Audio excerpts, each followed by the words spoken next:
Over the years, so many children have been victims of sexual abuse. This has had a lot of devastating effects on their physical health and on their mental well-being, leading to long-term trauma and emotional scars so difficult to manage. I mean, imagine going through such a difficult experience. Imagine being in such a difficult situation as a child. Now, I'm not talking about an adult. I'm talking about a child between the ages of 0 and 18 and not being able to speak up. Research has shown that a significant number of these sexual abuse cases do not even get to the attention of the authorities. So my question is, why doesn't it get to the attention of authorities? What happened? I mean, are the parents even aware? Why is it difficult for children to speak up when they go through when they have such an experience? How do these pedophiles operate? In this video, I'll shed light on pedophilic activities. I mean, how they operate as a way of raising awareness and helping parents take the necessary actions to protect our children. So stay with me. Hello parents, welcome back to my YouTube channel.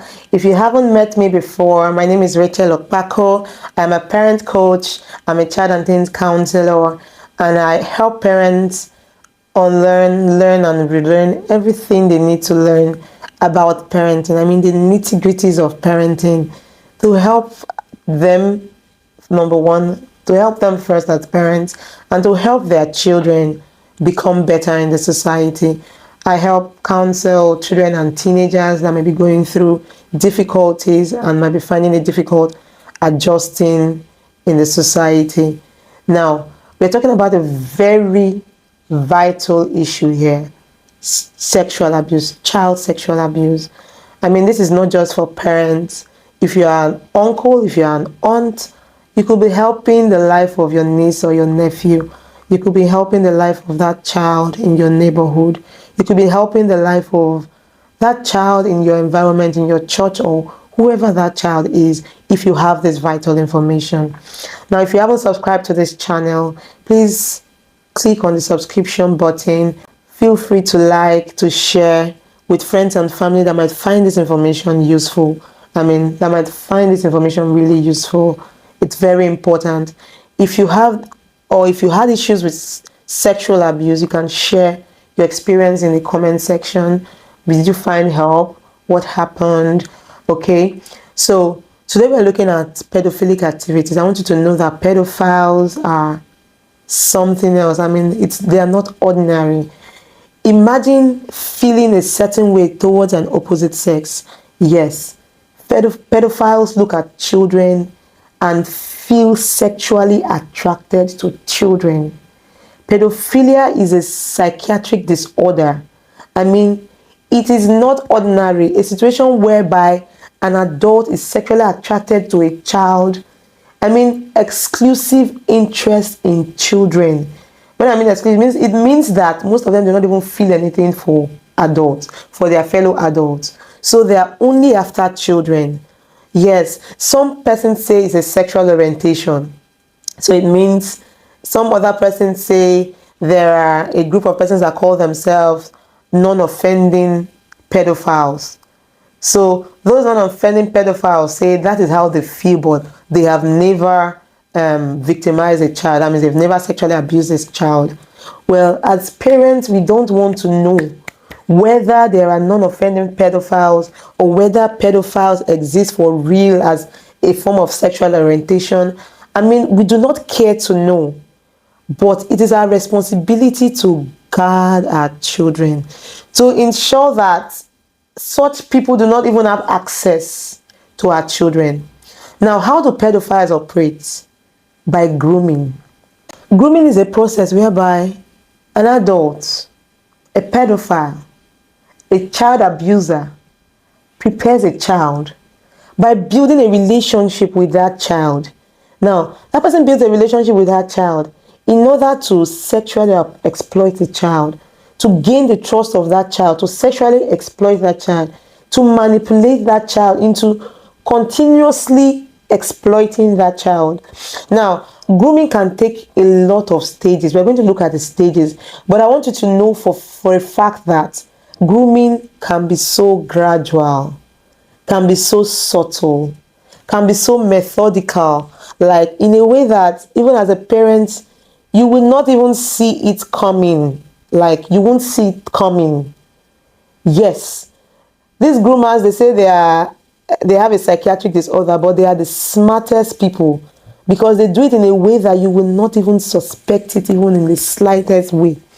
And it's so escalating when it starts. After being subtle and gradual, it escalates. Now, I want you to also know that grooming can take place in any setting in which the child can be found.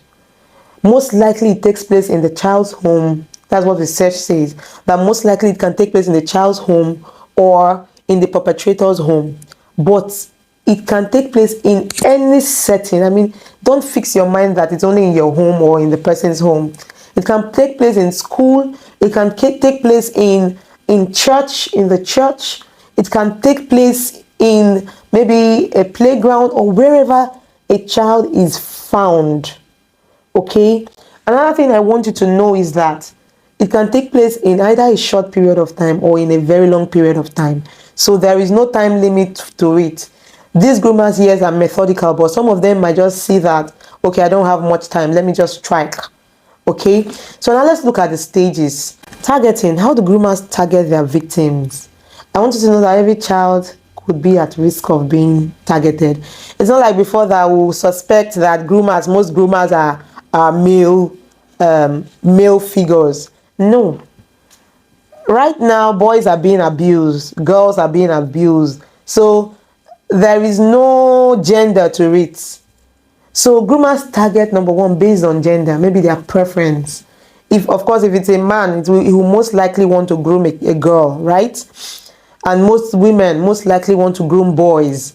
But we also know that because of the recent happenings in the society today, men groom men. Yes, men groom men. Men groom boys rather. And women are beginning to groom girls. So if you're saying I'll suspect every man around, then you're wrong. So women are suspects, men are suspects. I'm not saying you should go about suspecting everyone that comes around your home or everyone that comes around your child. But I'm saying that we must be aware as parents. Because if we know these stages or this process they use, we'll be well oriented on how to help our children. Now, they target based on gender. They target based on vulnerability. That is why as parents we need to be alert. That child that is so timid, that means so shy and does not tell you everything they have on their mind, you have to find a way of bringing them out of that shyness into confidence. Because one of the things groomers target is children with low self-esteem, children with disability, children that have a chaotic home. Maybe they find out that, okay, if they do this thing, they can just slide, it can just slide and the parents may not notice. Children with neglectful parents. Yes, neglectful parents, whether physically neglectful or emotionally neglectful parents. Because the groomers must have accessed your home before trying to reach out to that child. But we're going to get to that. Now, groomers look out for these things. Another thing they look out for is children that are isolated, children that feel vulnerable. For vulnerable children that go about seeking validation. But you didn't say sorry to me, but you didn't do this and all that. They look out for such children. Children that cry easily and all that are emotionally not as emotionally intelligent. Okay, so we have to be aware. Now, the second thing we're going to talk about is building trust with you and with your child. Yes, I didn't make a mistake, with you and your child. I want you to know that these child abusers, they are not those scary men that lurk around neighborhoods and childhood and playgrounds that you would not like to bring into your home. They are people that you will most likely want to invite into your home by yourself. because they are charismatic authority figures, people that are lovable, people that are nice, extremely nice. Now let's look at some of their characteristics. They are manipulative, they are smart, they are deceptive. Yes, they are very deceptive. They are sharp-mouthed, sweet-mouthed. So you will most likely want to bring them into your home. And your children will most likely love them, because they will want to present themselves as so nice, as playful, while you are tired of maybe playing, just came back from work. They are more than ready to play with those children. They are more than ready to, or more than willing to help them do things. Oh, okay, your mom is with them, let me help them, let me help you with your homework, let me help you do this for you, let me help you. They are extremely nice. So these are some of their traits. Like, we must know some of these things, not to suspect everyone, but to be aware, so that we use our parental intuition. Yes. Yes. Very, very yes. So we must know that they gain access. They cannot just come into our home. They gain access to these children through us. They start by being nice to us. Because most times we have family values of not allowing our children take gifts, accept gifts from others. So the only way you can allow them accept gifts from them is by being nice to you, or being close to you, or being friendly, or just adapting into the family as a family friend. Okay, they adapt so easily as family friends in a way that you will never even have a clue that they have such intentions. I said earlier, it could be anyone. It could be from your church, it could be from school, it could be from your office, it could be a family member, it could be a very known family friend, it could be someone living in your home with you right now. It could be anyone. So after trying to build trust with you and your child, the next thing they do is try to fill a need in the life of that child. I told you that one of their major tactics is observing the child. If there's something that child needs, maybe from a chaotic home, they know that there is something the child's parents may not be able to give them, especially at that time. So they give the child all the attention that child needs. They give the child all the affection the child needs. Most likely drawing all the attention of that child to them. Because the major thing they want to do is make sure that they take a noticeably more important place in the life of that child. So whenever the child thinks of someone to help, they know that when I go to mommy, she probably tell me she's busy, so let me just go to uncle this, let me just go to auntie this. They have suddenly filled a very large vacuum in the life of that child. Now the next thing they do is try to isolate the child.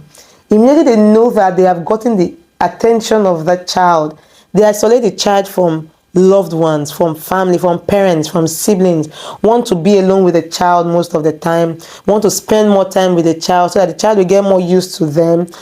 Now this is to increase the vulnerability and dependence on that child on them. Because when I spend more time with you, I'll most likely be more used to you.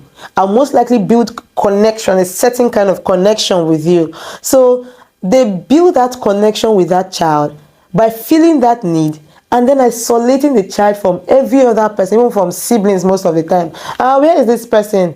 She's at the backyard. She's in the room with this. Well, I don't know if you've noticed anything like that, but that is one of their tactics. Then they try to test boundaries. How do they test boundaries?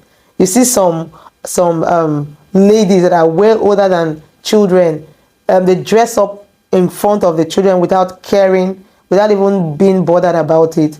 Some guys will just barge into the room of the child. Oh, sorry, just to see how the child will react. They try to show the child pornographic images or explicit images, sexual images, to see how the child will react. Now, if that child reacts in a certain way that will implicate them, they might just change their approach, use another way. But most of the time, they try to introduce the child to it subtly, try to have sexual conversations and jokes with the child just to see how the child will react. And if we have not taught our child sex education like we should, if we have not educated our children properly, they may not even be aware. They might just be comfortable and just laugh about it. And immediately that pedophile sees that that child is naive, or that child will most likely not report, or is most likely comfortable, ready to accept any joke, they go on with it. Because they start with jokes. They don't just come suddenly. Most of them do not just come suddenly, because otherwise it will seem like they are raping the child. Their plan is not even to rape the child. It's to actually have a relationship with the child and continue doing it. They want to abuse the child continuously. They want to keep doing it without being caught, without being noticed, to desensitize the child to inappropriate behavior, to make the child feel seemingly comfortable with whatever it is they want to do with that child. And then the actual striking, the next stage, sexual exploitation. They sexually exploit that child through molestation to actual sexual contact.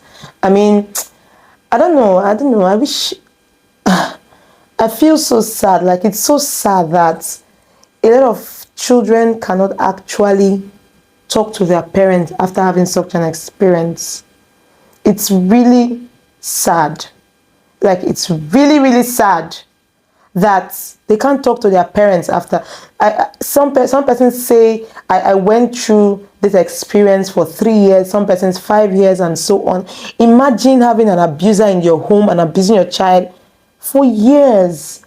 This experience escalates, like, it continues sometimes for years, sometimes for months. Like, there's no time frame for it. It depends on how intuitive the parent is, how attentive that parent is. Most of the time, it depends on the connection that has been built before that time to know how comfortable the child will be telling you all this. It depends on who the child trusts the most between you and the pedophile and the abuser.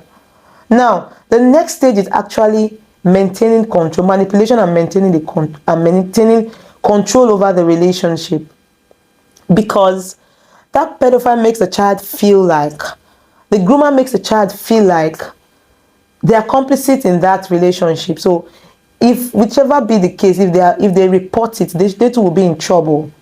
So they try not to report. Some of them make the child feel comfortable, like, there is nothing wrong with what you've done. You make the child feel like there's nothing wrong with it, no need to feel bad. And then they threaten the child, gaslight the child, threaten the child. They force the child to believe in everything they want that child to believe.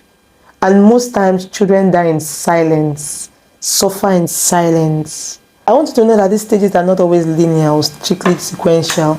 They can follow any pattern they want, but we need to be aware. I mean, we need to be aware as parents. We need to be alert. We need to be awake. We need to ask questions.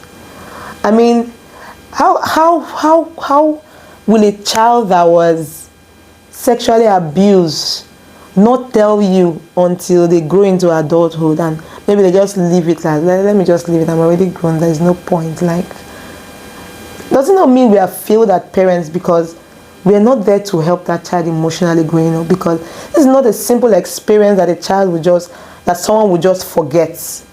It goes on into adulthood, and sometimes adults live with it, going about other relationships with such difficulties, finding difficulties in their relationship as adults, finding difficulty getting married, finding difficult building solid relationships with others. These are some of the causes, these are some of the issues. We need to do well, we need to do more as parents, we need to do more. We need to do more. Who will your child go to when they're in trouble? Who is the first person you think your child will think of or approach with that trouble, with this kind of issue? God forbid it's not our portion, but who will your child run to when faced with a difficult situation? Will they come to you?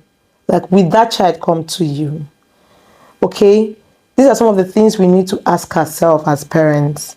We need to do more. We need to be emotionally available for these children. If this is your first time of joining me, thank you so much for joining. If you have been joining, if you are a returning subscriber, thank you for joining in. Thank you so much. I appreciate your love. If you haven't subscribed to this channel, please subscribe to the channel. Click on the subscription button. Click on the notification bell so that you get notifications whenever I post new videos. Please like, share to friends and family, and anticipate our next episode on A Drip of Love, the Child's Domain. Bye.